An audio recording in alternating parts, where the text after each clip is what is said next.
Susan Cambic-Tracy means a lot to me, more than I think she even realizes. She has an impressive list of credits over the years. She is a dancer, arts administrator, writer, filmmaker, yoga teacher, and is recognized nationally as a dance educator. She was the director of curriculum and teaching artist development for the Music Center for 25 years.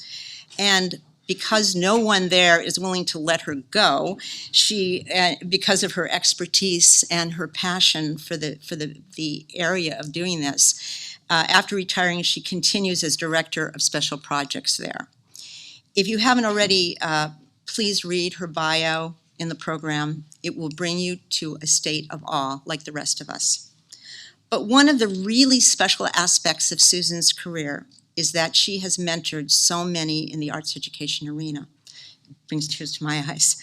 I can attest to that, as I have been one of the receivers of her wisdom, passion, and generosity. Much of our teaching artist program curriculum at the Actors Fund has been enriched through Susan's guidance. So without any further ado, please help me welcome our keynote speaker for today, Susan Cambic-Tracy.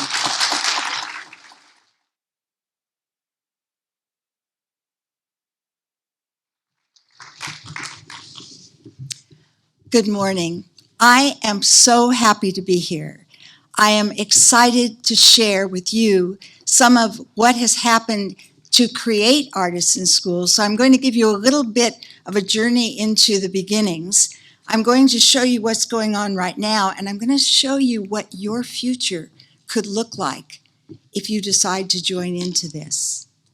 But first, I would also like to thank Joanne very much for her friendship, her collegiality, and I'd also like to, I don't know where he is, I can't see that well from here, but I would like to thank Mark Slavkin, who was my former boss. Oh, you're right there. My former boss, and also an inspiration and a mentor to me as well. So thank you, Mark. It's a joy to be here at the Wallace.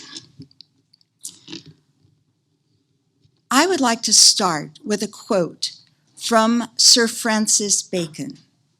This was a visionary, a philosopher, a great writer who lived in the late 1500s, early 1600s, and some people suspect that he might have written the Shakespearean plays. We'll leave that up to you. And he said, begin doing what you want to do now.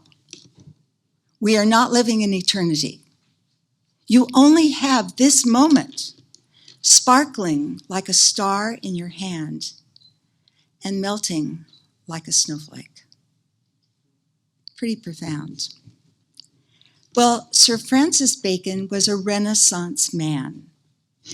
And thinkers in the Renaissance believed that God had gifted humans with great potential and that people had a serious obligation to cultivate that potential and use it wisely.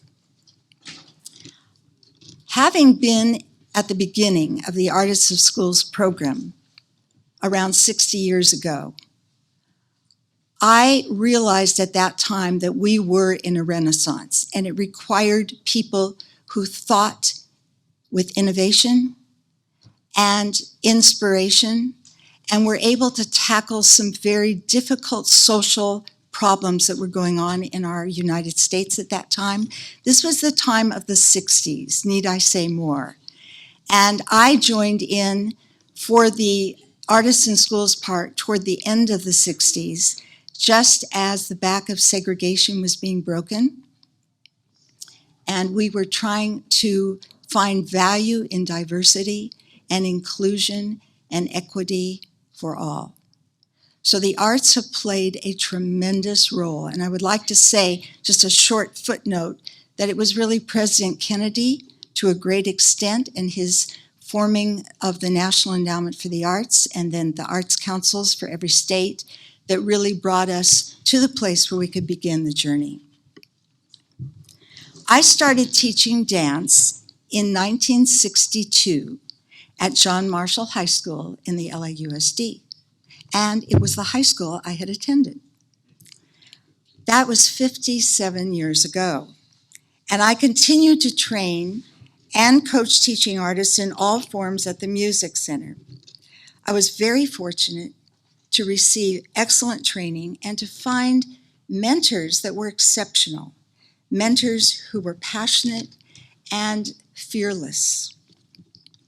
They touched the love for dance within me, but they also saw in me a very strong desire to make a difference in the lives of young people. When I danced, I felt that I was expressing my true self. And I also loved choreographing my own ideas into motion. I did have a strong desire to share with others what I had learned and experienced. So as a high school dance teacher, I had 5 classes a day of 60 students and an after-school dance club of 40. So every day I impacted the lives of 280 students. That was a big responsibility. I took it quite seriously. A few years, 3 years later, I had my first child and I took a leave of absence from LAUSD. I was hired to teach at an all-arts preschool and dance studio. And this allowed me to expand my ability. I really knew nothing about young children until I had one, and then I grew along with my child in understanding how to guide them. Soon after I had my second child, I was nominated by my mentor, Bella Lewitsky, to work in a national program called Artists in Schools, Dance Component. It was sponsored by the National Endowment for the Arts. So I want you to see that this was a national picture, a national support foundation that was being built. Because when we got the National Endowment and then we got our arts councils in every state, we had a network that was built and standards that could be made. Well, I was one of 25 dance movement specialists who was selected to work in the program. We had 10 national dance companies, and we were sent out to states and territories to live in that community. And there were 3 prongs to our program. It was 6 weeks in length for a year. 2 weeks as a dance movement specialist, 2 weeks for a dance company to come, do workshops, performances, work with the students, train the teachers, and then a follow-up of 2 weeks with the dance movement specialist. And I played either the first dance movement specialist or the third, and in many cases, the first and the third. So I sandwiched in the dance company.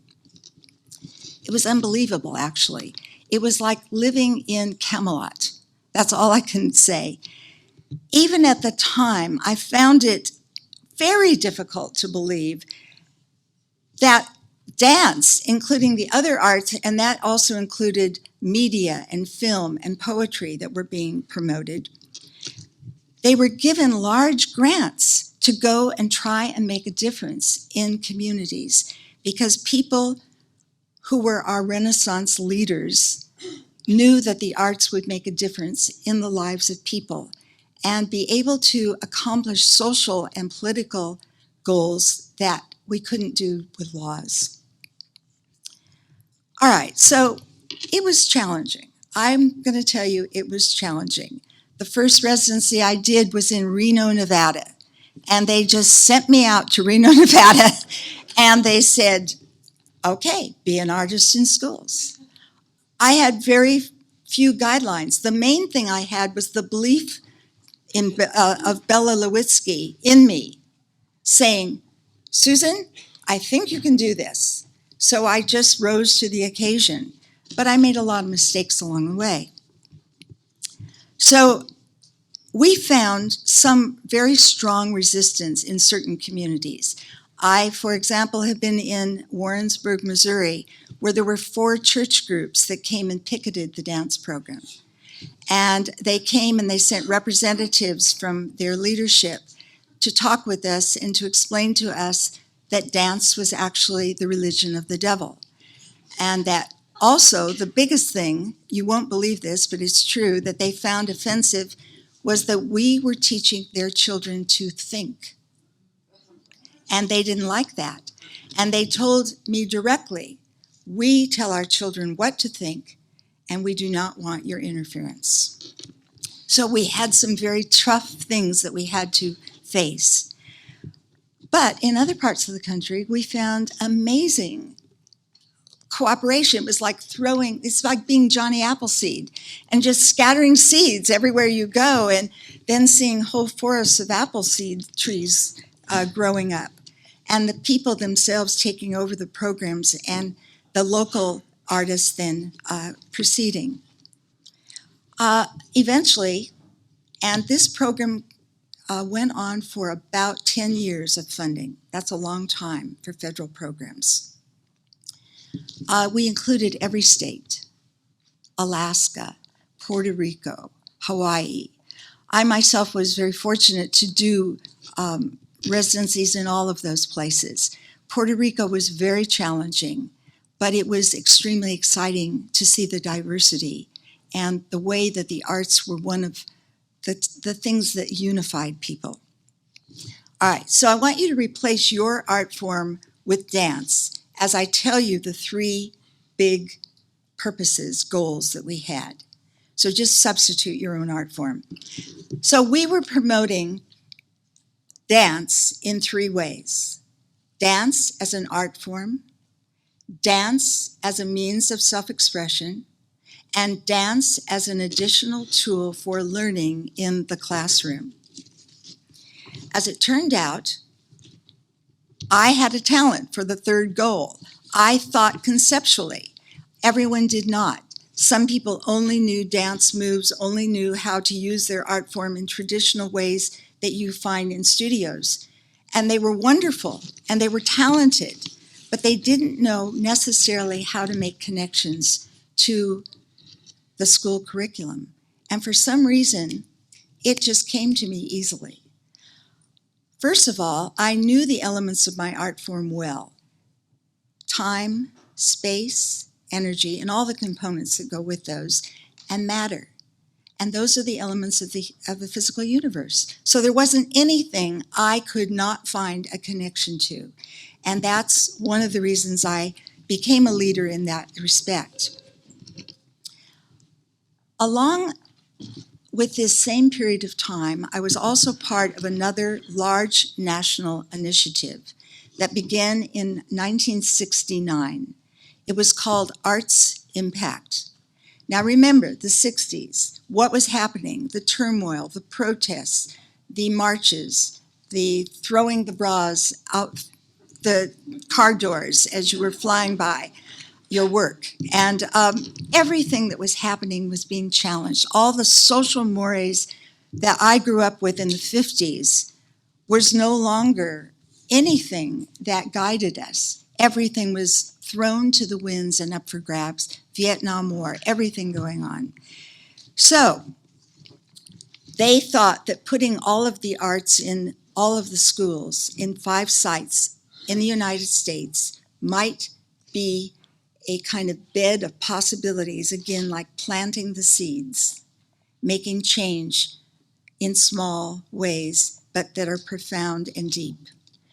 So I'd like to tell you, I was with the site that was in Glendale, California, and at that site we were trying to change and integrate, because they were a white bedroom community with a whole kind of wave of Hispanic people coming up through the south of their city, and Armenian people coming in through the east. And they did not know how to deal with this. In fact, in Glendale, earlier on in the 60s, you could not walk after sunset or dusk if you had a dark-colored skin. That was not that long ago. So one of these sites for the impact, Troy, Alabama, it was totally put, all the money, and this was a $1 million grant, by the way, it was put into the schools that they thought had a chance of integrating with some success. They felt that if the kids could learn to respect and celebrate diversity and celebrate differences rather than being fearful of them. Working together on projects, dancing together, creating together. Those were the things that they felt were strong enough to sustain these difficult times. I myself had several residencies. I did National Endowment residencies for about 12 years, where I traveled a lot. These residencies that I had were in Missouri, right on the Bible Belt and the Farm Belt in Missouri. I went to Louisiana, specifically to New Orleans Parish, for 22 different years. Long after the program ended, they kept bringing me back. Tennessee.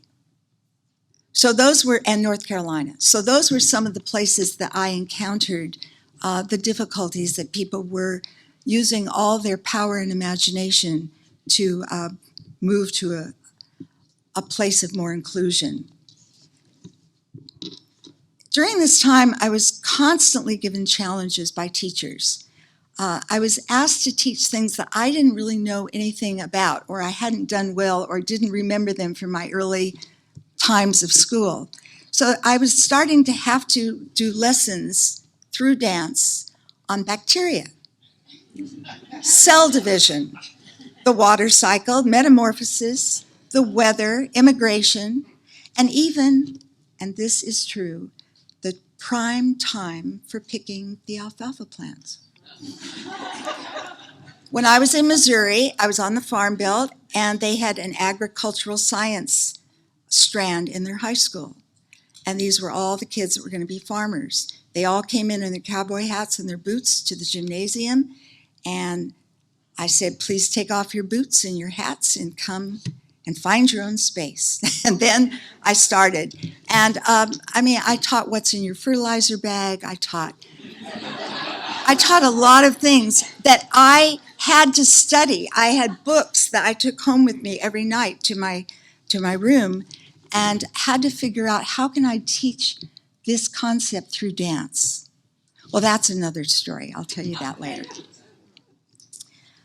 There were lots of challenges. And as I said, there were people who did not see the value of the arts. And by this time, I'm like an evangelist with the arts. I couldn't imagine that we couldn't change everybody's mind. But there were teachers and people in the community who were resistant, reluctant. And there were places where discipline was either too tightly controlled or completely out of control. When I went to Puerto Rico, they made me work with 150 people in an airplane hangar. And what they did was they collected talented students throughout the whole island, brought them to Ramey Air Force Base for 3 days. And they said, would you like to teach all 150 at one time, or would you like 50? And I said 50. And they kept asking me the question until I said, I think I'd like to work with all 150. And that's what they were, that was it. And the way they controlled, they would go, uno, dos. The kids would go, uno, dos. And they were ready. Excuse me. So I had quite an experience working with all those high school students. They were wonderful, though.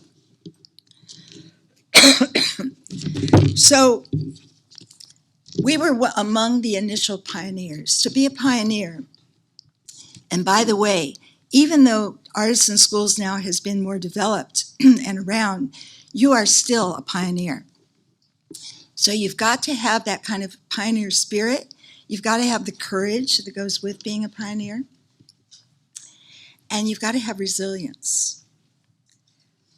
You've got to also, at this time, know how to make connections to the curriculum and to set some standards for yourself as well. Excuse me. I would like, before I go into some details for you, to tell you about a man that made a great impression on me. He was a leading light in the 60s and 70s and even, I believe, 80s. He was a national leader. He was a music teacher with a tremendous vision. I was very privileged to hear him speak because they brought us back to Washington, D.C. a lot to give us leaders to impact our own leadership. This man's name was Charles Fowler, and his legacy of deep reflection and initiative helped sustain arts learning experiences for hundreds of thousands of students. He was important enough to be buried in the National Cemetery. And the reason I know this is because everyone walks their dogs through the National Cemetery. That's the big dog walking area. And I was there with my daughter walking her dog, and we paused for a moment, and I looked down, and there was the grave of Charles Fowler. And I was thrilled that someone who had taken such leadership in the area of education and specifically the role of the arts had that honor. He said, "I was not satisfied as a teacher with merely passing on the culture. I wanted a role in creating it. The classroom is not just a place for learning about yesterday, but a laboratory for inventing tomorrow." His work argues that far from a luxury, the arts are a vitally important part of our society and our schools. He gives examples of the crucial effect of the arts on learning, showing how the arts can enliven and extend the entire school curriculum by integrating different subjects in innovative, interdisciplinary ways. He points out, for instance, that the arts provide multiple ways to experience the world around us, and that they help to express our own relationship to this world. The arts educate the imagination and develop originality. They teach students to discern, to express, to communicate, to analyze, and to understand. They can be used as vehicles for enlivening and extending learning in general, and they are one of the fundamental repositories of human wisdom. This is the impact you can have as an artist in schools, or even after school programs, but there is a difference. Artists in schools, you have to realize you're in a school, there are rules, there's a curriculum that has to be taught, there are standards to that curriculum, and you have a partner in the classroom teacher. And you may go into a school, as I have in many classes, and see a teacher who has a completely different style than you have. And yet, that is the style that she has, and you must honor it and not judge that person. You go in and you try again to plant those seeds, show new ways of dealing with discipline and of honoring each person and their value.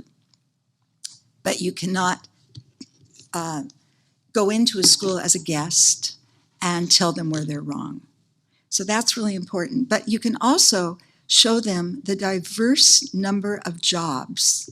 Probably everyone in this room has a different type of job because the arts are a place where there's work for creative people, for people who have that expressive, and also if you're a stage crew, for example, putting things together, managing, and making things go well. The arts emphasize deep student engagement. Better than anything and any other way that we teach. Sports may be a nice second to that, but we engage in a different way. When I started teaching as being a teaching artist, now remember I said I was a teacher in a high school in 1962. Well, I became a teaching artist in about 1970. And there were no guidelines, as I mentioned, but now we have the Visual and Performing Arts. We have the Common Core Standards, which are what should be taught in English, history, math, science. And a few years ago, and Mark was very much involved in the leadership of sharing this with others, there was a study done on qualities of qualities headed by a man named Steve Seidel. These are the most important things that they found that you need to do to really make learning something that lasts a lifetime. Engagement, purposeful experiences creating or engaging with works of art, emotional openness and honesty, experimentation, exploration and inquiry, and finally ownership. So these are the things that should be at the center of what you do. But I'm not speaking to you today as a teaching artist. You may think I am, but I'm not. I am speaking to you rather as an animated lighthouse. I have grown into a lighthouse by navigating myself through decades of challenges, working as a teaching artist, arts educator, all the things that you've already heard, but also a legislative advocate for equity, access, and the arts for all students. As a lighthouse, I can't move. I'm built on a craggy pile of sharp rocks looking out on a tumultuous sea called education.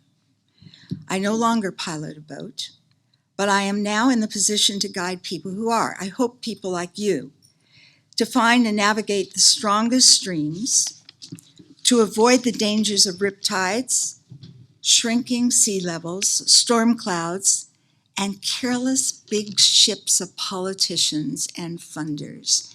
And you say, funders? I thought that was a good thing. But funders can give you money to do what they want the agenda to be, and not what is best for the students or the people. So I know that my time is running out, so there's a couple of things I want to leave you with, a few things I want to shine a light on for you as the lighthouse. Create lessons that stimulate curiosity. Let it be student-driven rather than adult-driven.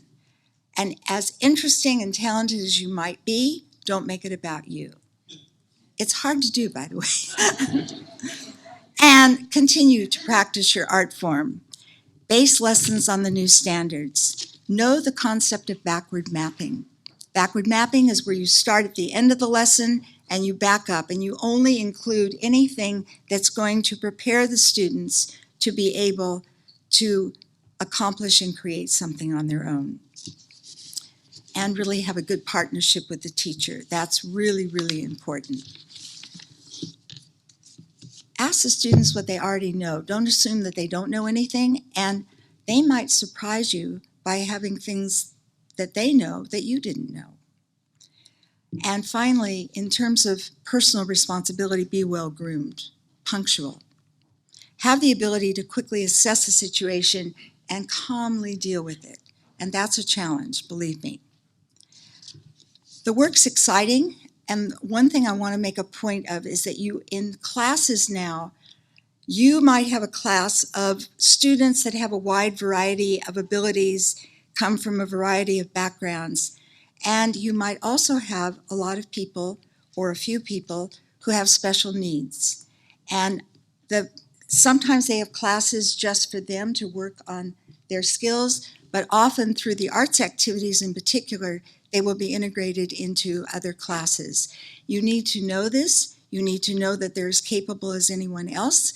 They may have some limitations physically or even emotionally and mentally, but they are human beings at the base of it all.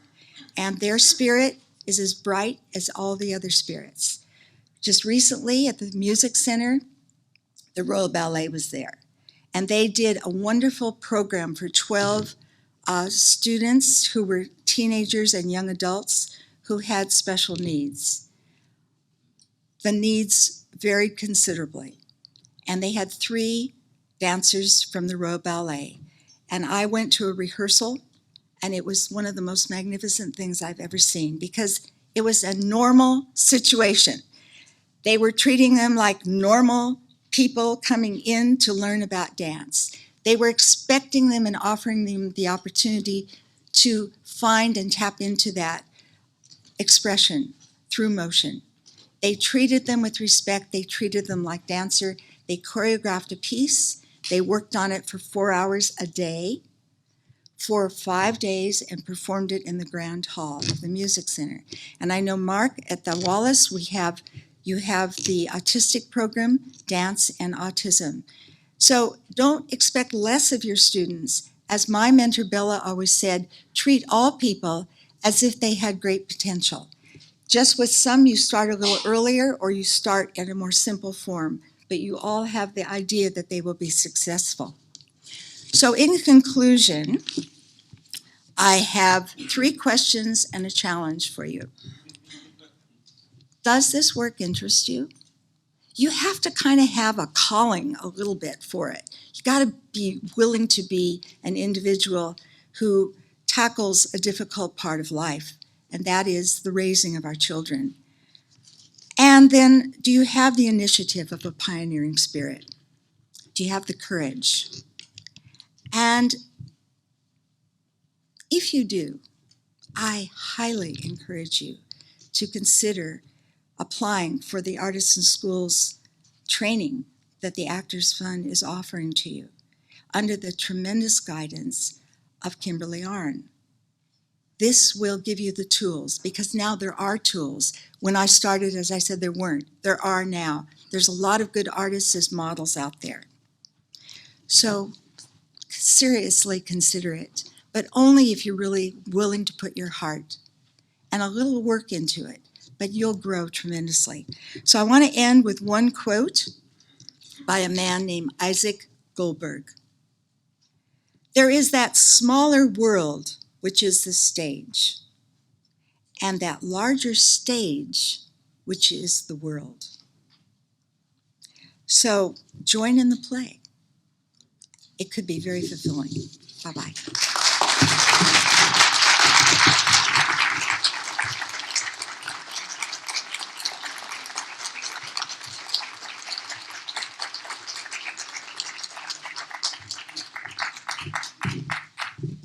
Hi.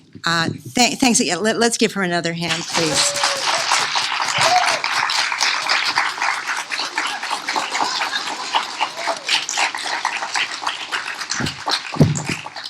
My boss, Keith McNutt, and I were on the same mindset, because I wanted to come back and just mention, when I was saying thank yous, to say thank you to Sony Pictures, because frankly, we also would not be here without that grant. And this is the 6th grant we have received from them to be able to do this program. So I just want to throw that out to you. They have been an incredible funder for this particular program. So thank you, Sony.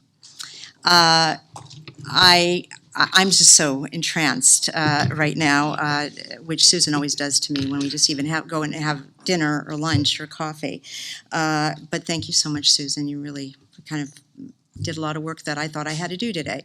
Well, one thing I also want to mention, the reason we're sitting here in the symposium this morning originated, and I mentioned this earlier, from a visionary thinker by the name of Leonardo Bravo. I remember that breakfast meeting over in Larchmont very well, Leonardo. Leonardo was our first teaching artist intensive developer and facilitator in 2008, 2009, and 2016. As a matter of fact, we stopped doing it after 2009 because there was no work, available, so it didn't make a lot of sense.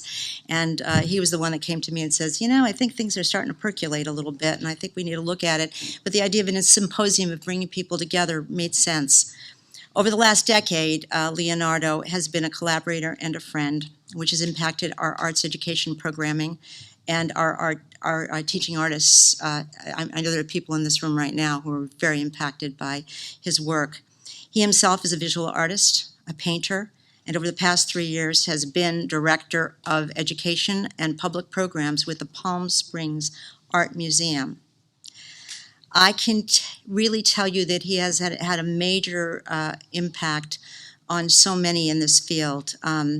So please help me in welcoming Leonardo Bravo.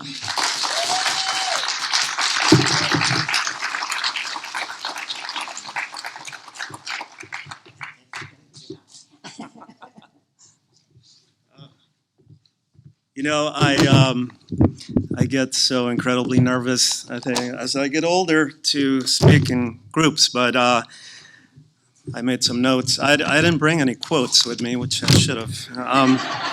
One of the reasons why I'm incredibly nervous is that I am following somebody who is I consider an amazing mentor, an incredible peer and guide for my own work, and that is Susan Kemby Tracy, who I think deserves another round of applause.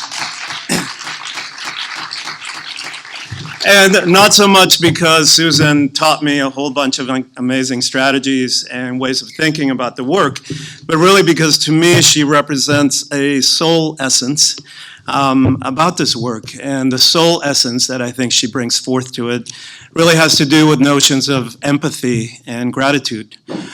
Because to really do this work means to enter into a space of understanding and compassion and empathy about the group of folks that are right in front of you. And a gratitude for this work, because even though it is incredibly complex and challenging, it forces you to be present in the moment, and to have this notion of there are larger forces in the world that pull you towards this work, and that as you are present in this work, the rewards are ever amplifying. So those are things that I think as I get a little bit older, I think more and more about these notions and of, what it means to be in a classroom with students or to be in a group with teachers. And I think so much about the kind of mentors that I've had, including Susan, including Carolyn G. at the Galef Institute, including Mark Slavkin, as I think much more about the bigger picture of this kind of work, and my colleague Josephine Ramirez, now she's back at the Music Center. And a lot of it has to do with these ideas of how to foster stability and resilience, which is what Joanne mentioned in the work that the Actors Fund does.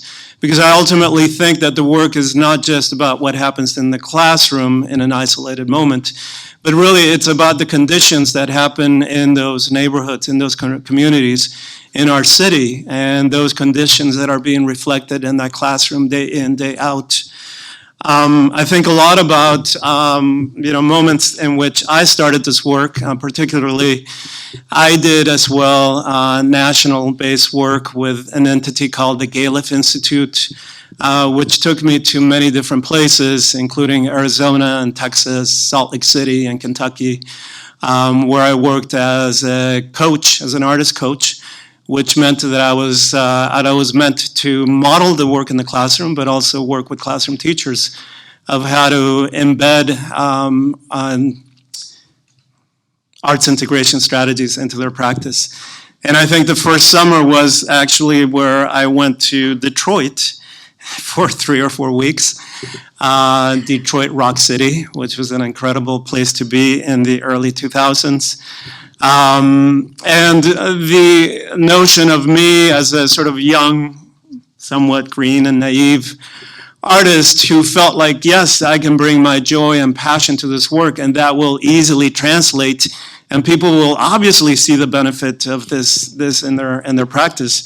And the reality is that we were there to do these intensive professional development training sessions with teachers in the Detroit public school system. And my first day, the teachers basically ignored me.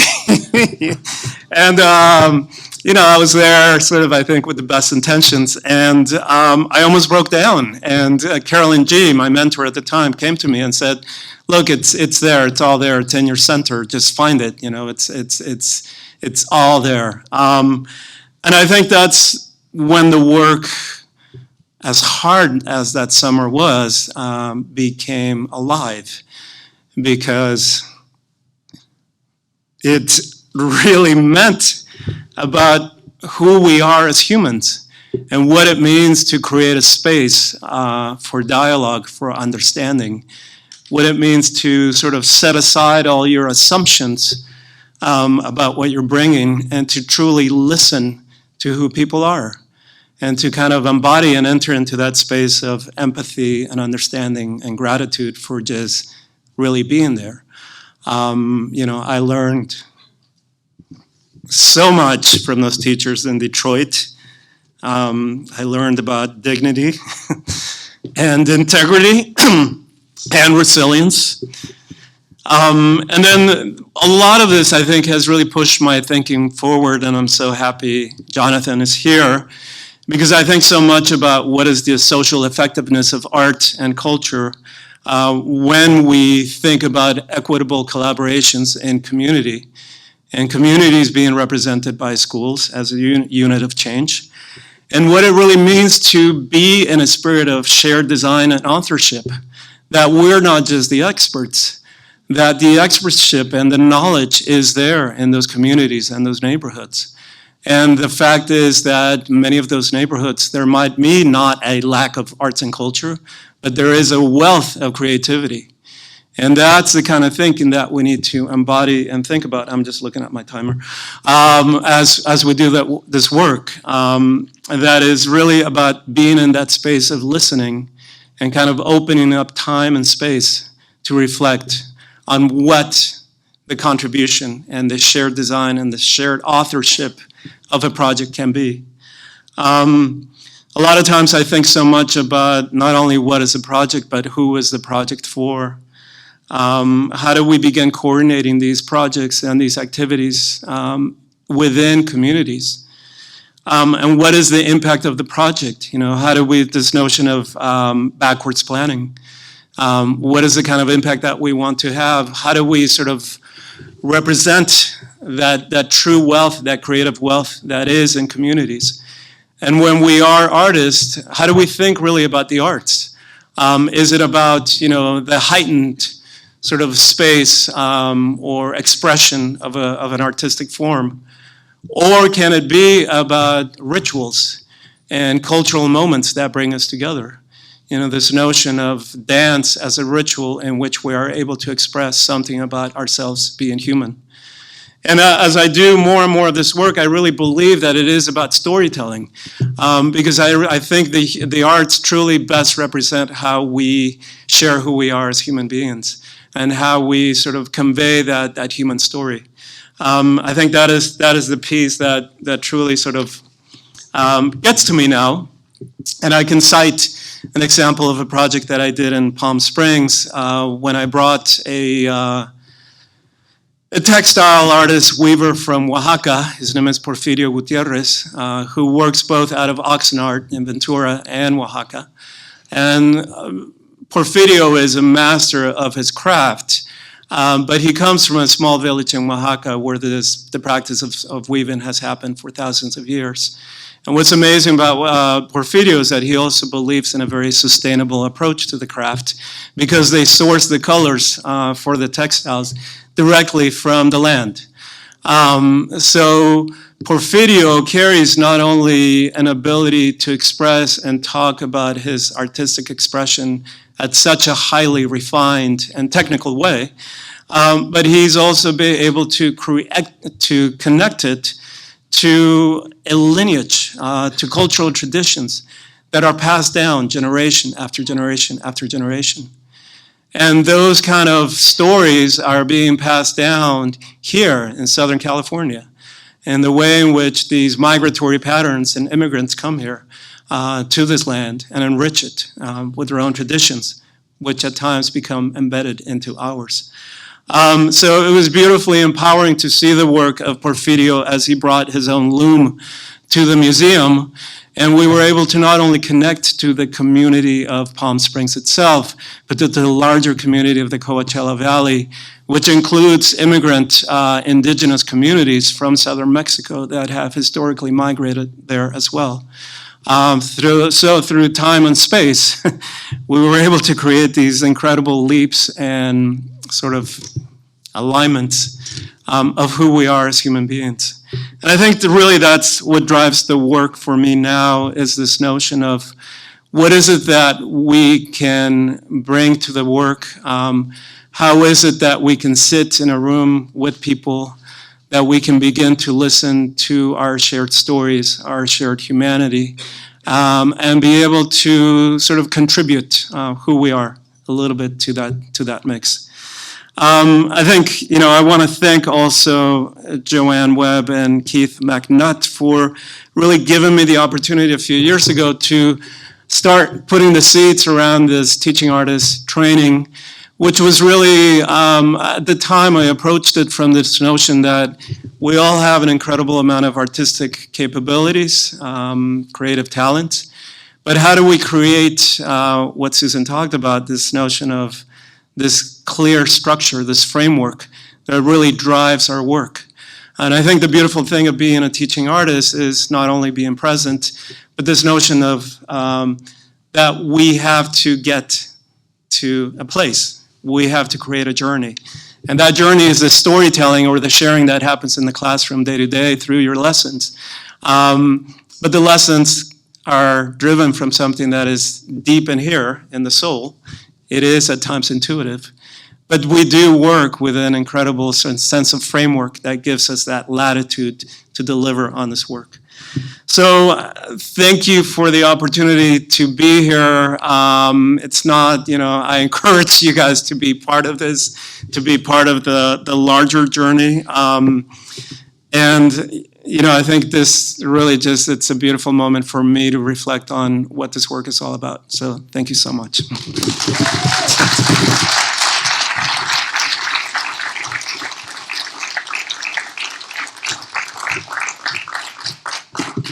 So how are we doing?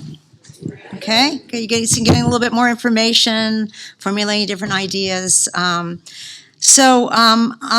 going to go into our panel next, but I want to introduce our moderator, who is Mark Slavkin, who, Mark, as you know, is the Director of Arts Education here at the Wallace, which they do extraordinary things. I'm hoping he's going to tell you a little bit about the space, too, those of that you don't know that this used to be the Beverly Hills post office at one time, if you can imagine.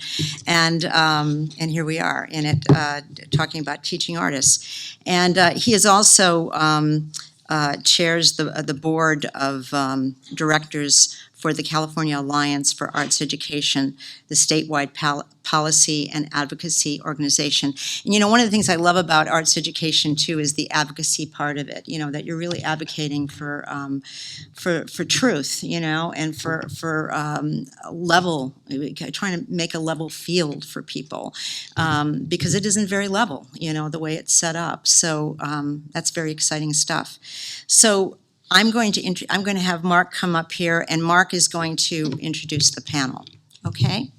By now, you should know if you are one of the people participating in this panel. So I'd invite you to come forward, Jonathan and Denise and Sheila, because right now, come on up and grab a chair, and then I'll introduce you.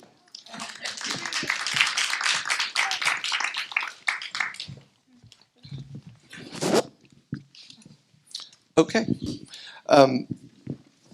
So let me introduce my friends and colleagues who are here, and then I can say a little bit just about where we are, starting on the left. Denise Grande is the Director of Arts Education for the Los Angeles County Department of Arts and Culture. It is finally an official department, where for a long time it was not. And she leads an effort to help elevate arts education among the 81 school districts in our county, plus some other stuff as well. But very happy that you're here. Jonathan Zeichner is Executive Director of a place called Home in South LA, a little bit east and south of USC, that does amazing work in the arts and beyond for kids and families living in that community that we'll talk about. And Sheila Scott Wilkinson is founder of Theater of Hearts, and has worked as an artist and advocate for young people, and working in schools and out of schools. So thank you all for being here. What I'll just say about the Beverly Hills Post Office, built in 1932 for $350,000, is that some committee in Washington approved the design of this building and said, yes, let's go with the palatial marble Renaissance Revival look. Which today would be like a 60-minute story. It would be like a scandal. Like, look what they're doing, wasting your money on this building. But that was a time in the Depression when Franklin Delano Roosevelt was president that the belief was that public democratic spaces ought to elevate all of us and ought to be elegant and beautiful and inspiring. So I feel very fortunate to work here. The room that we're in was the sorting room with the loading docks on the other side of that wall. They would bring in all the mail, and there were a table and these little cubbies, and the mail people would sort all the letters by houses and blocks and so on. And this catwalk above existed for like the boss supervisor people to look down and make sure everybody was like not putting anything maybe in their pocket or something. But it's amazing to think like who's the mail to and from people in Beverly Hills since 1932 that have passed through this room. So I feel like it is sort of a sacred space in its own way. And we have converted it to the lovely studio theater, which we're sitting in today. So I'll stop with my Wallace story. I want to engage with a conversation with my colleagues and with you. So as we go along, be thinking of questions that you want to pose, and I'll do my best to bring you into it. In terms of microphones, we can share. So maybe Jonathan and Denise can share that one, and Sheila and I can share this one. My first question is just in terms of your own personal journey and thinking about Susan and Leonardo and what they've shared.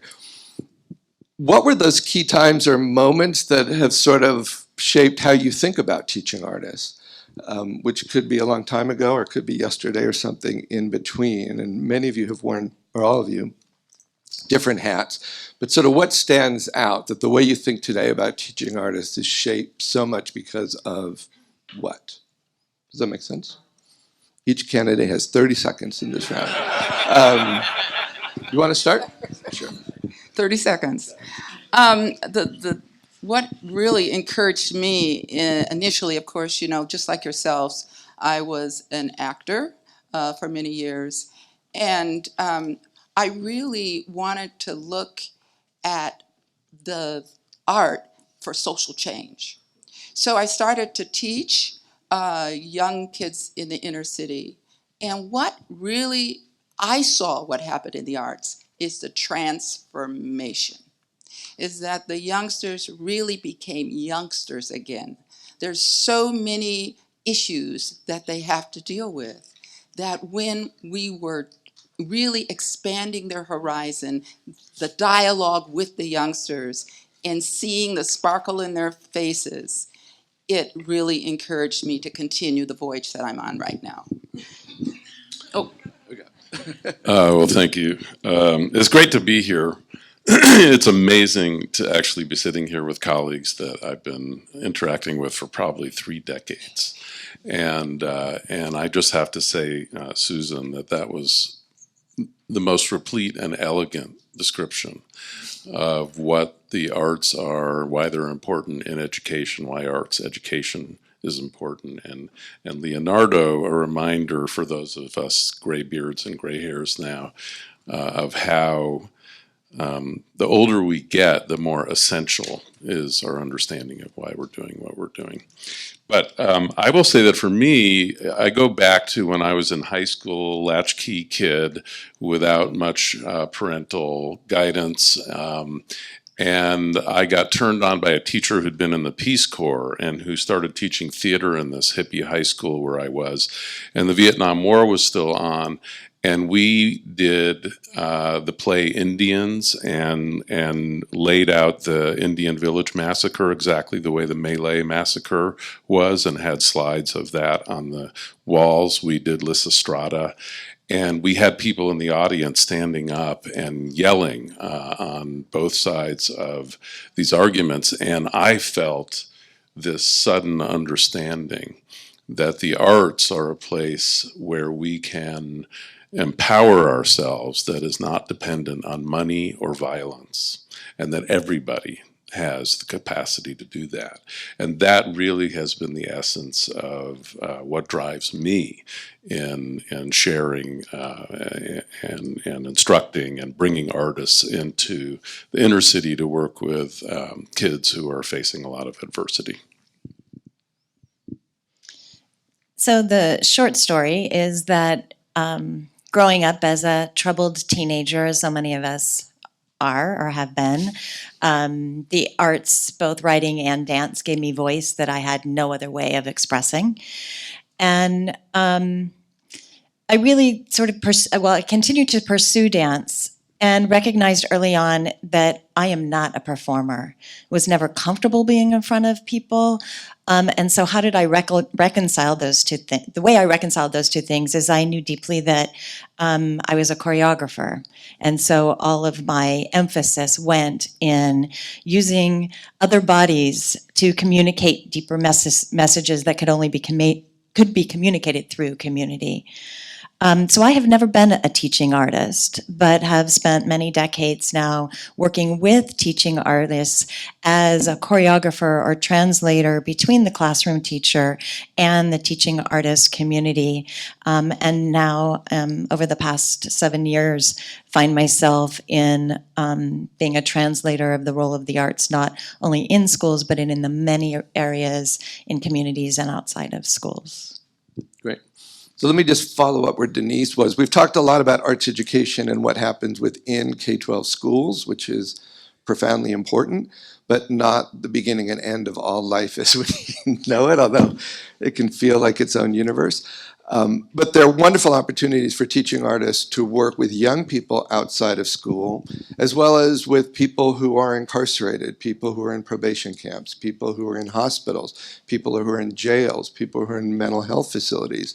We have a program here we do on Tuesday mornings called Dancing Through Parkinson's for older adults with Parkinson's disease. So there's that whole range. And in thinking about that, and maybe start with Denise where we left off, are those fundamentally different roles for teaching artists in school versus out of school? Is it like two sides of the same coin?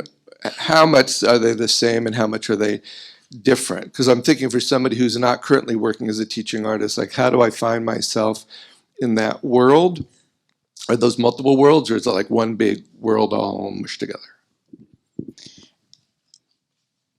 I'm going to answer, but I'm also going to defer to the other two people on stage who actually have much more experience in being in the classrooms with these different populations. I can talk about it from the more systems and systems change efforts that are happening right now. And yes, they are very different. And there are many ways that they're the same. So things like Susan referenced, which of having it be the work be generated and responsive to the people in the room, and that you are the guide, or a teaching artist is the guide, the facilitator that's bringing forth other people's work. I think that's common. I think the ability to manage time to achieve goals of so that the group feels like they're making progress and is making tangible progress. So things like pacing and constructing lessons, that's similar across settings. But there are definitely specific needs and points of reference that each of those different kinds of communities bring, that to specialize, that if you are interested in going into any of those arenas, know that there are special circumstances or contexts that you need to be aware of, triggers for some populations that would not be triggers in other for other populations, and just know that they exist and honor. I would encourage you to honor all of the work that has come before you and really lean on those that have done the work for a long time. There's a lot of specific expertise to be gleaned from those who walk in shoes before you. Yes, art in other places. Our organization, we provide arts wherever the need is. We go wherever the need is, and that can be in a juvenile hall, probation camp. It can be in a library. It can be in a residential home, working with kids who are substance abuse. It can be working with anywhere there's a need. But the one thing I do want to say is it's all arts education. A lot of people think that arts in other places is like an enrichment. It's a foo-foo, but it's not. It's very important that the work that is being done here and with you guys, learning the standards, how to operate within a classroom, those are the things that you'll be able to carry no matter where you go. Now, wherever you go, there are different guidelines. There's different things that you have to adhere to. For instance, in terms of working a juvenile hall probation camp, you are working with kids who are moving all of the time. You have to think about project-based learning. Project-based learning where you may get a kid for 1 or 2 days, maybe 3 days. So you have to go in really having a project that they're going to walk out with something that day, but you're planting a seed. You may catch that kid on the outside as well. In terms of working in the libraries, a lot of times you're connecting with the books that they're reading in the libraries. A lot of times they're asking you what we can bring to them in terms of which discipline. Is it visual arts? Is it theater? Whatever that is. In the community, we work with the gang reduction program. These are working with middle school kids. That means that we're doing a lot of work with counselors. And a lot of times, the counselors, they don't understand the arts at all. So there's training that has to be done with the counselors so that they can see what the arts actually is, how the arts really moves through the systems with the kids. And in terms of that, you have to really think in terms of youth development. That's the piece that we're using, youth development, where it connects to the career choices of the kids. How does that work in the skills in the life of a youngster? If they go for a job interview, how do they walk into a room? How do they speak? This is all connected, and that's the youth development part. So I'm going to turn it over to you right now. Thank you. Well, Sheila, beautiful job of talking about the kind of technical and instructional and skills-based. So I'm going to not repeat that and go into a little different part of it. It's all connected.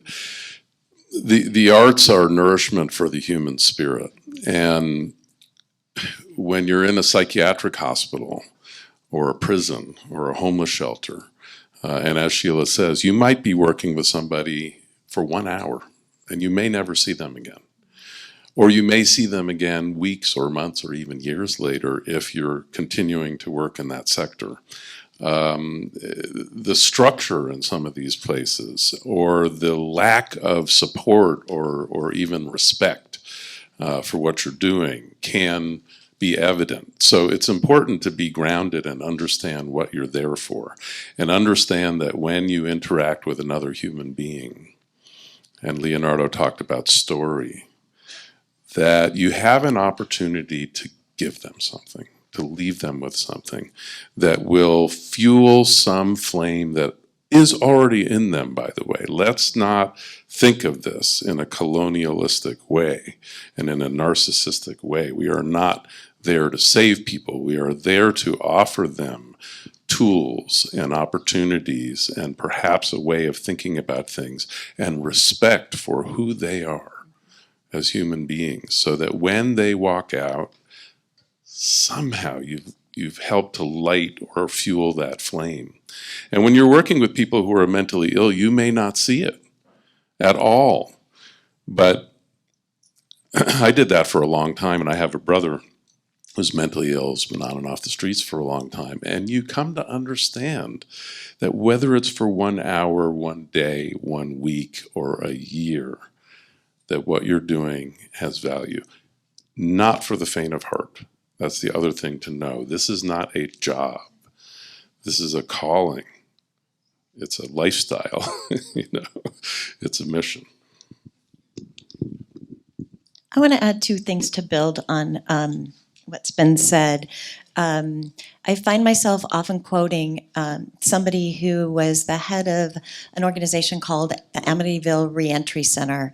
And it was about 3 years ago. I was at Mark Ridley Thomas annual Youth Empowerment Congress, and we were just starting to touch into the juvenile justice space, and so I went to a panel about community reentry. So essentially, middle-aged men who were in their 40s and 50s, who had been sentenced to life in prison in California in the 80s and 90s because of the drug things, who were being released after 25 years. And so his organization was one of several on a panel that were talking about the real support that these young men needed in reentering society. And so I was just there to get smarter about this whole criminal justice reform issue. And at the end, he said, you know, we've been talking all about this, but we can't underestimate the power of the arts in this work. Like, I immediately sat up, like looking all around, no arts people in the room, and I'm like, oh, this is gonna be good. And he just quietly said, in order for the people that we're working with to make the kind of transformation we're hoping that they can make, they need to be in touch, they need to have hope. In order to have hope, they have to be in touch with their own sense of humanity. And what better way than through the arts to be put in touch with their own sense of humanity? And that's something that I continue to quote because it came from somebody who was not in the art space. And that's the bridge I want to make here. So much of your work, if you choose to do this, will be going into places and classrooms and hospitals where the teacher, the practitioner that you might be coming into direct contact with will not have any reference point for, like, why are you there and how are the arts going to help? However, I'm also here to try to change the narrative. Americans for the Arts, year after year after year, does public polling about the importance and the value of the arts to parents and to citizens across the country. And over and over and over again, it comes back as being important to 90% of households. Going back 17 years when the initiative I work in was launched, we surveyed all superintendents in the 81 school districts. Did they think the arts were a priority? Were they important? And now in talking to the head of probation in LA County, mental health and probation in LA County, children and family services, animal care and control, auditor controller and tax collector, like units of government are coming together saying, we recognize that the arts have a place in building a better society. And we know this is important and it's time for us to move. So I draw the quote from the head of the Reentry Center as evidence that people know this, leaders know this. I draw reference the data from national surveys because it is a commonly held belief, and I lift up the conversations happening in county government right now. Because as you may be confronting that individual teacher or that individual clinician who maybe doesn't get it, recognize that there is a bit of a renaissance happening right now and a movement that is shaping and changing our county right now. I often think of it, I don't even know whose quote it is, but in times of great turmoil, there's the opportunity for greatest change. And with what has been happening in our country in the last few years and what that has shaken up, I expect and believe that 5 years from now, our work in arts and communities will look very different than it has for the last 30 years. If someone is interested in becoming a teaching artist with all these opportunities, how do you know where you can make the best difference? How do you know if you're going to be more effective working with a kindergarten class or youth in a probation camp or people in a healthcare setting or middle schoolers? Is that trial and error? You just figure it out? How do you go about even figuring that out? Or what advice would you give? I think that really an organization, if you attach yourself to an organization, they will do a lot of the grunt work for you. In other words, they will connect with the school and or the site that you'll be working with. They will be training you. They will also help in terms of that connection, in terms of the curriculum development. They will really be your guide and the person that you will be able to call when you need to be talked off of the ledge. Because I guarantee you that at some point you're going to be wanting to say, I don't think this is for me. But when you turn that corner, just as Susan has talked about, I mean, she said it so beautifully, in terms of why we do this work. But to get to the nitty-gritty of it, it is challenging, but it's very, very rewarding. So Mark asked, how do you indeed, is it the grade level? Do you work in prison? Do you work with the juvenile hall? Do you work in community? From my observation in the years that I've been working with artists really can do it all. It just means that you need the guidance many times to do it all. Some artists have come to me and said, I only want to work with high school kids, and that's it. And then we give them that for a minute. And then we turn them over to the little babies. And they say, oh, they're so nice, they're so great. So, you have the capacity to do it all. There's something that I always, as an artist myself, they always said, well, you have to be a teacher. An artist doesn't know how to teach. Well, you have so many tools in your back pocket. As a professional artist, you know how to pull out those tools and work just about if you are a working artist, this is what is so beautifully, and I think Susan alluded to that. You have a lot there. In terms of your grade levels, you have to have, of course, the residency plan. We always ask for the residency plan. That's very important, and you can modify that for different age ranges. Whether you are going to work in a lockdown facility, we do a lot of training for that. Now, it's not that it's dangerous, because it's not. It's just the rules and the regulations are so very strict. And now, you have to take, you have to do the background check, the TB test. You have to do the mandate child abuse reporter if you're going to work with any kids in the system. So there's a lot of, I'm giving you a little bit more information in terms of what you have to do to get in and on a roster of any of the organizations. It takes a minute to get on our roster, but as I said, we do a lot of the work for you, but then it's up to you and to use your skills. All those things that Sheila said. And since they're so transferable and really you will have many options in front of you, I would encourage you to start with what you love and start with what you know you're called to, and resist the temptation, sometimes the economic temptation, to be all things to all people, particularly when you're first starting out. Be mindful of how thin you might be spreading yourself around areas that may be unfamiliar. And my recommendation would be to start building expertise in what it is you love and are called to. All excellent. So I'll add maybe another little different slant to it, which is, and I'll include myself in this. I think as artists, especially performers, those of us who have done that, one of the things that you'll need to do is get past your narcissism and understand that this is service work. So if your expectation is that you're going to go in and, the kids are going to be sitting there like this, looking up at you, or you're working with lifers in prison, or you're in a homeless shelter, or with veterans who've been struggling with drug addiction.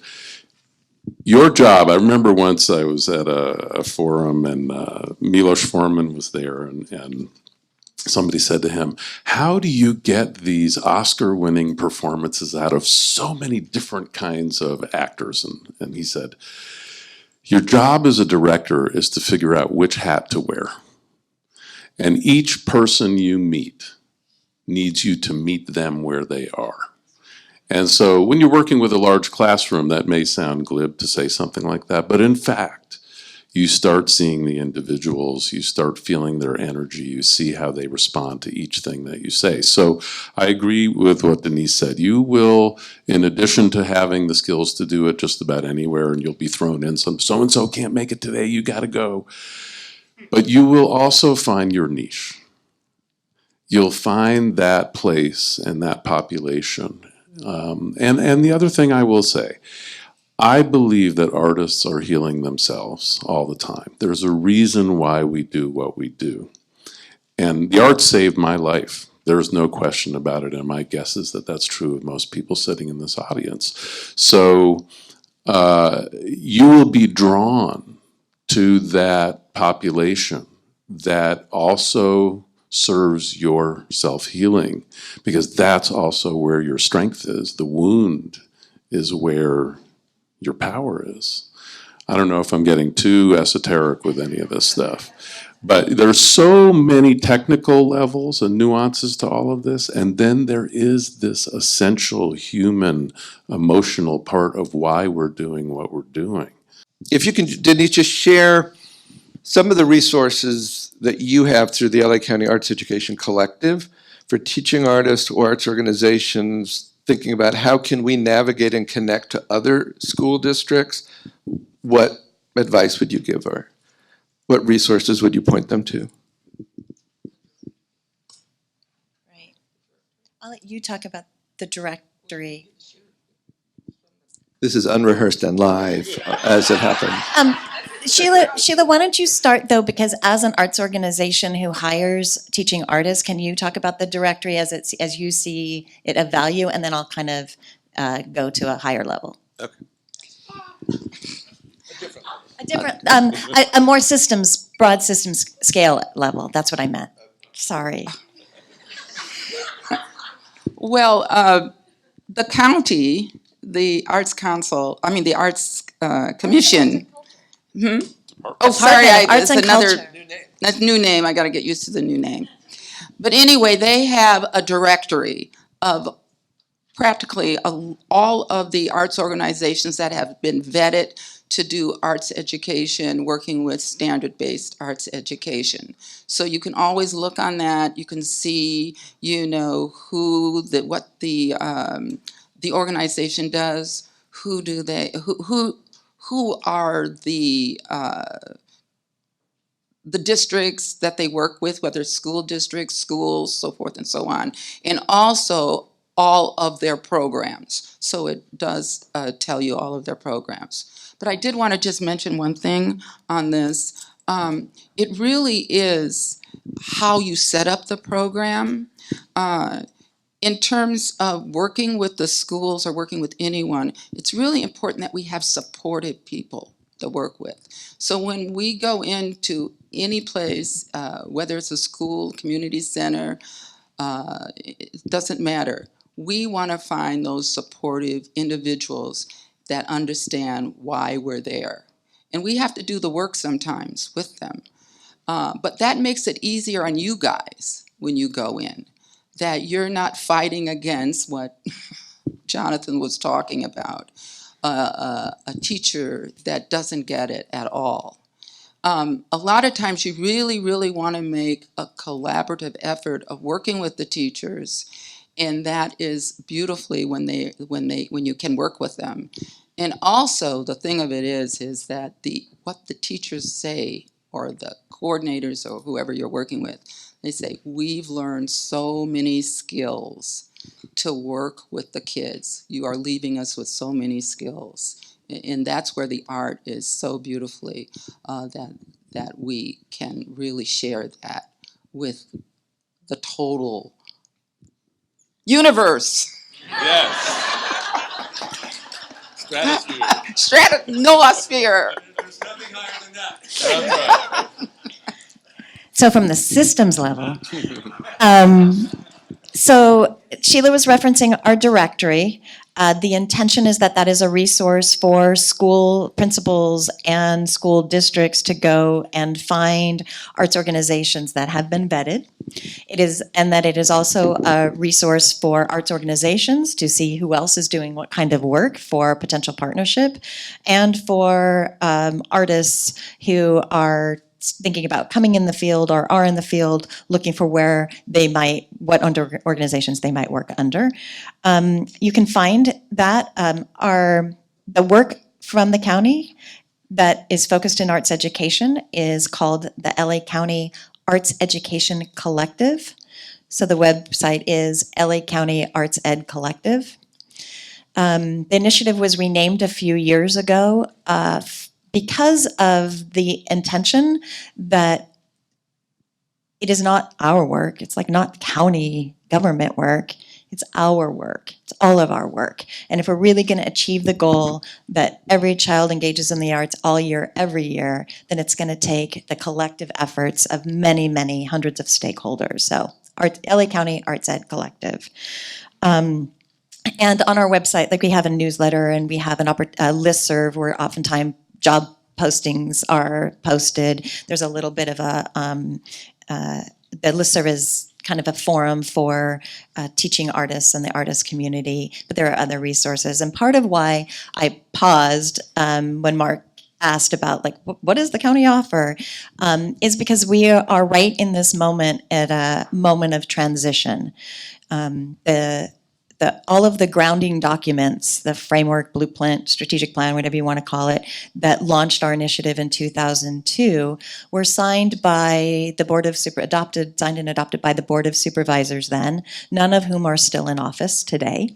And last April, they first of all adopted a motion that's called the Declaration of Student Rights to Equity in Arts Learning, making a strong commitment to the ongoing support of arts education. And I always say they understand it as a child development issue, an economic development issue, and a community development issue.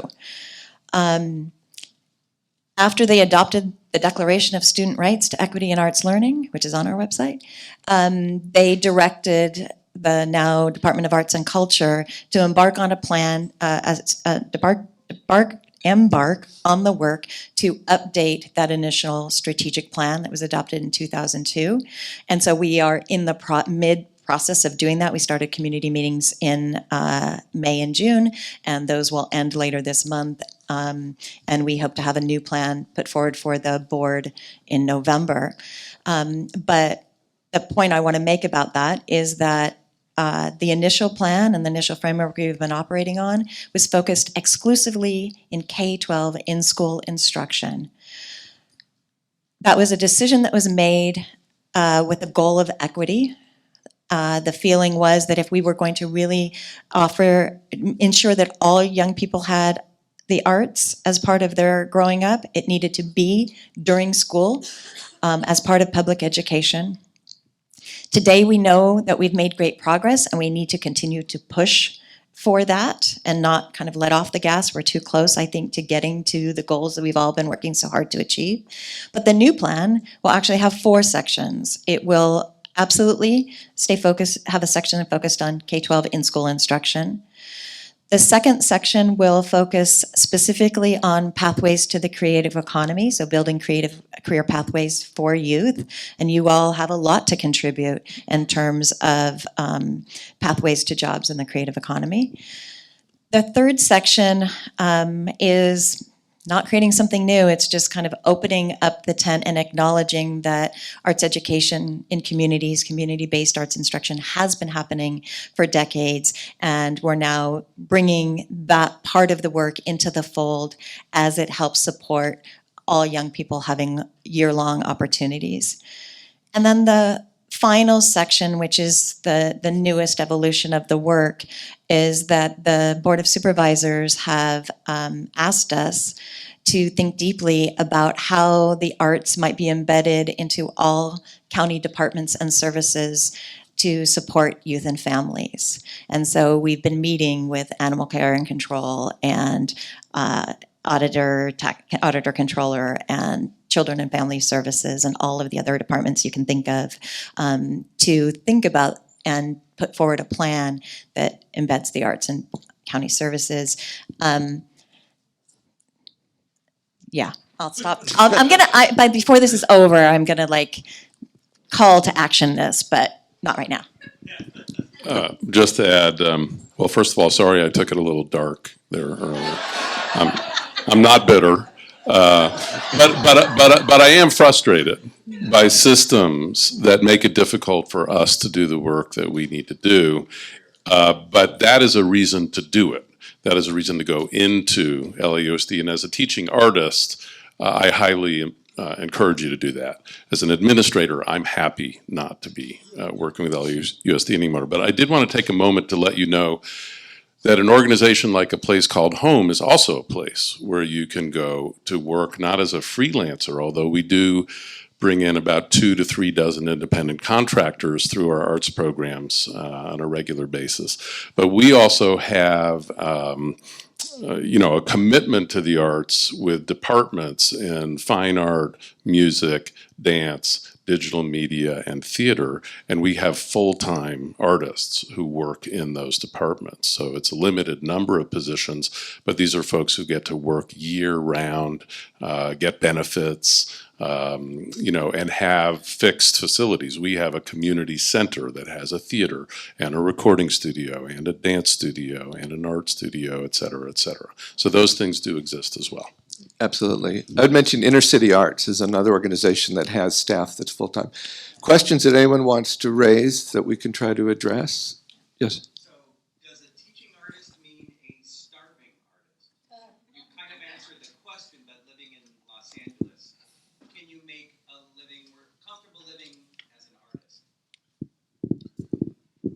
artist? Most of the artists that we work with, they're contract artists, they're paid contract artists, and they parallel their careers working with our organization. So it's not a full-time situation, but some of our artists are doing 2 and 3 contracts with us because they have the time. But when they go out on tour, when they go and do a play, whatever, they're all professional, then they're off and they may come back. They come back.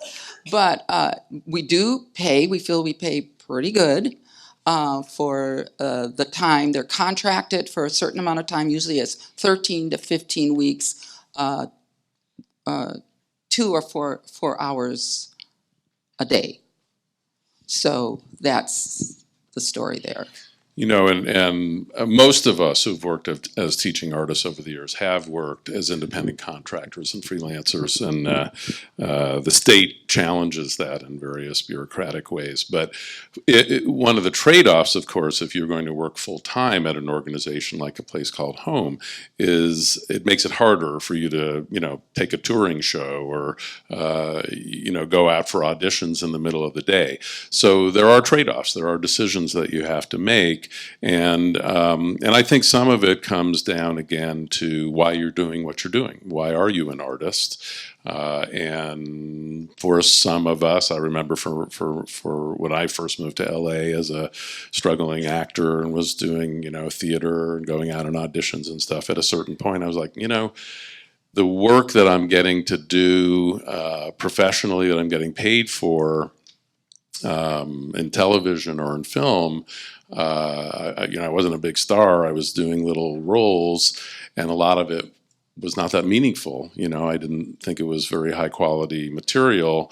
And so at a certain point, I made a decision, which was I would rather invest in working on and living in and teaching and sharing the arts as a vehicle for social justice and human development than try to get famous, because that was no longer fulfilling for me. So I think that you get to a certain point in your career where you start thinking about what's the meaning of what you're doing. And there are great opportunities and there are great artists whose names are not in lights, but who are doing the work at Sheila's organization and many other organizations. Yep. I would just add that oftentimes a teaching artist will have a relationship with several different agencies. And so no one is full-time, but between 3 or 4, that could be much more sustainable. Yeah. Oh, cool. She has my microphone.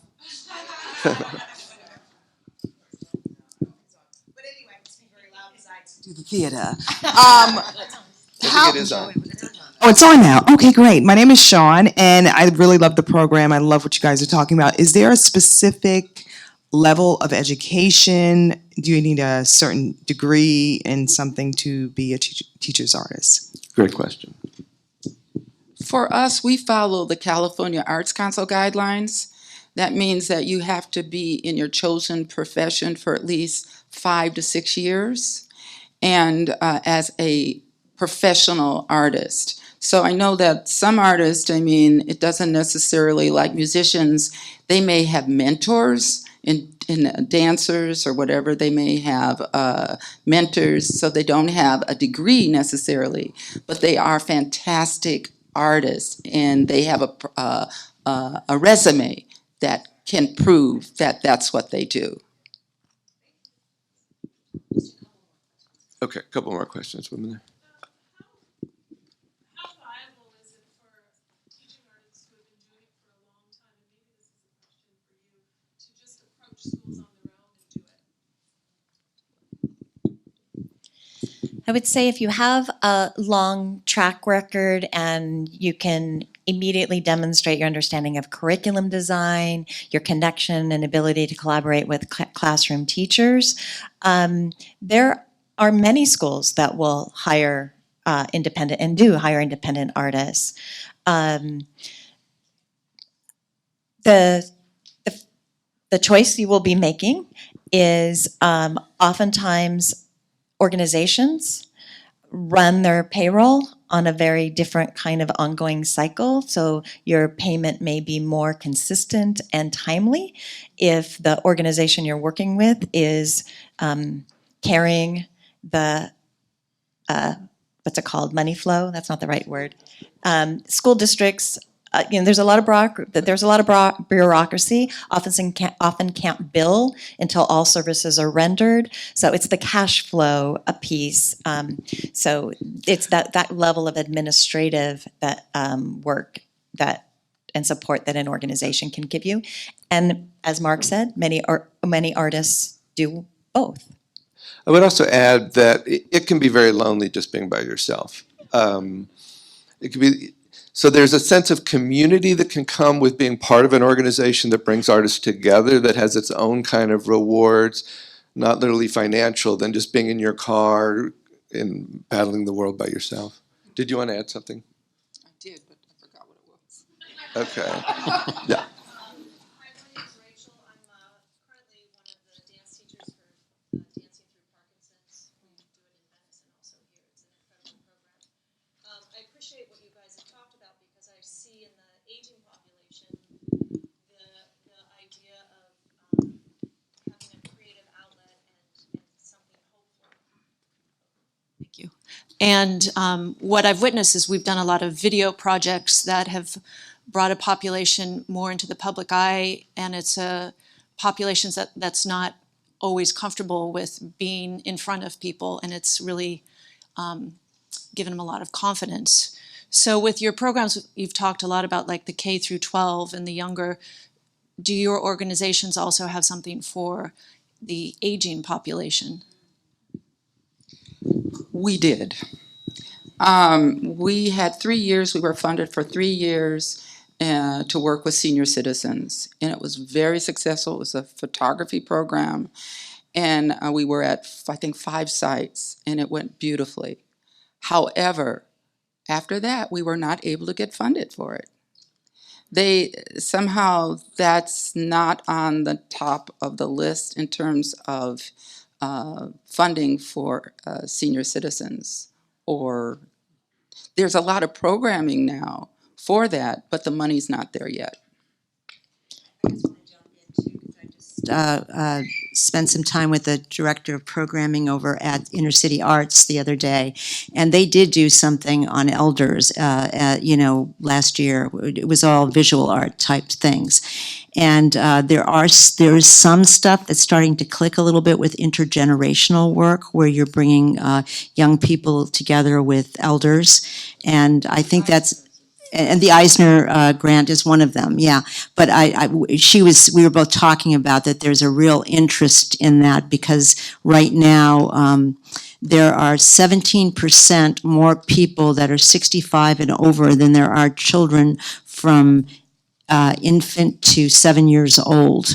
So because people are not having as many children, on one side, and the other side, people are living longer.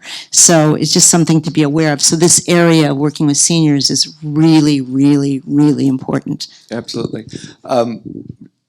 Just put in a plug for the National Guild for Community Arts Education, based in New York, has a strand now around creative aging and is awarding grants, not huge grants, but funding, really underscoring the importance of that. So the National Guild for Community Arts Education. Unfortunately, the time for this panel is completed, but I just want to thank Denise and Jonathan and Sheila for being with us this morning, sharing their passion and their expertise. Thank you. And my pleasure. And thank you.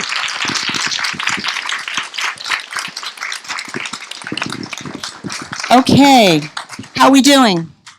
Getting a little bit more information, because the idea of a symposium is to really kind of do a deep dive and really get some ideas, and I'm sure you have lots of questions and a lot of things going on in your mind.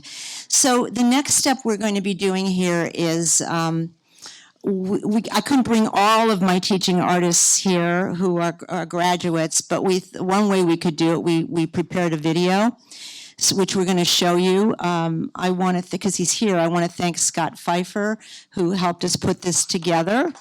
And he's also videotaping this so we can have this on Facebook, so to help you if you wanted to re-listen to something.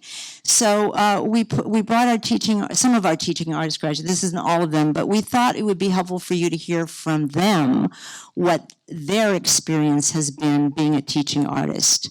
So, and also Ashley, are you here?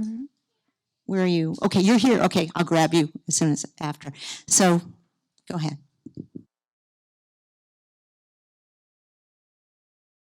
As an artist, I believe one of your tenements, fundamental, is this exchange. A part of that exchange for me is being a teacher, an educator. You use your art to educate. And it was really instrumental for me when I found the Actors Fund. Once accepted, I pursued the work as an artist, educator, and really understanding what I've been doing all along, but making it concrete, sort of very specific in how I approach the work. And that's really important, to have the ability to know how to present artistic ideas and sentiments to people that are not artists, but do want to use the arts in a way to educate, to inspire, to build bridges. It's been a great balance. It's been a great chance for me to continue to expand my community. This is exactly where I needed to be and where I fit. So I applied for the Teaching Artist Intensive program and I was accepted, and I loved it. And I felt like I really did find my people there. And it's so difficult in life to find where you absolutely fit, and I felt like I absolutely fit. So some of the things I learned there were classroom management skills, which I really needed, and I use those skills in my teaching acting that I do with the Children's Theater Company, and it's invaluable information. One of the things I learned in the Teaching Artist program was about arts integration, and I find that probably to be the most exciting aspect of it, and I have been independently just kind of trying to fine tune and create different kinds of programs that make history more exciting, English more exciting, science more exciting, and do that according to VAPA standards, Common Core, and finding that happy medium. And so I'm hoping in the future that I'll be able to do some education consulting. I'm finding that a lot of principals and teachers are very interested in making their classroom more multimedia friendly.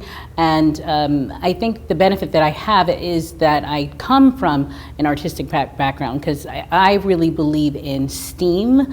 A lot of times companies or schools are always STEM oriented. And of course, when we say STEAM, we're putting the arts into that particular abbreviation. So, you know, science, technology, engineering, arts, and math. And all of it works together and drives each other.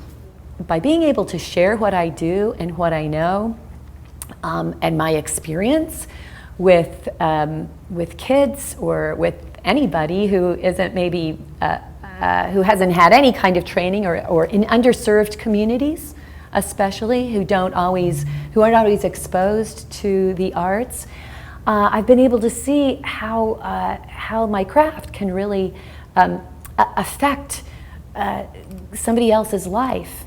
Even in developing professional skills, for example, giving them the confidence and communication skills to go out into the world, to talk to people, you know, even in job interviews. But even aside from that, just to see a spark of creativity from someone when they actually connect and are able to experience emotion and in a script, or to create a character by just putting on glasses and a hat, and all of a sudden having something come out of them that they never knew that they had, is so rewarding. The Teaching Artist program really looks at ways of infusing the arts into different subjects. So we were introduced to different Common Core standards and how we could integrate our special skills into that, whether it be dance, whether it be visual arts, whether it be singing. There's many different creative ways to combine the art form and then to put it into the schools. I found in volunteering with my daughter's school that the biggest hurdle for the arts was time. The bell to bell is 4 or 5 hours, and the teachers have to be concerned about teaching language arts or science or math, and that's really important. But for the whole rounded child, I believe the arts is just as important. I gained so much confidence in my skills and my ability to be an arts educator in any classroom, any grade. And one of the ways that that confidence was instilled was there's a section in the curriculum, if you will, where we are working with VAPA standards, visual and performing arts standards. That's, you know, mandated from the state. And I've applied for various teaching artist positions, dance teaching artist positions, because that's my thing. And they would ask, what's your experience with VAPA standards? Or do you have experience in being able to say yes, and not just, yeah, but to say yes and to know how to put together a lesson plan that incorporates that. I've received jobs because of it. I actually have a face-to-face interview in a couple weeks. And I had my phone interview 3 days ago, and they asked me, do you have experience with VAPA standards? And I said yes. Thank you. Thank you. Thank you. Thank you. Thank you.